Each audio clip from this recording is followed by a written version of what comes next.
So, I just got this today in the mail, and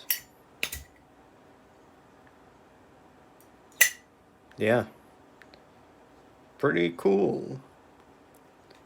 I wouldn't say, hey, that it's better than that one,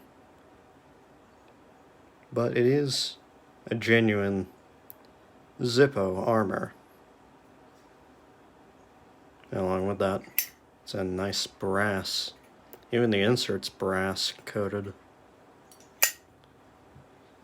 This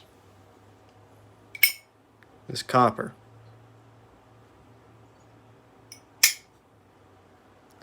And honestly, it feels about the same. This one is definitely heavier.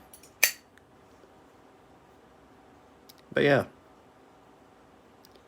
genuine Zippo's pretty nice feeling.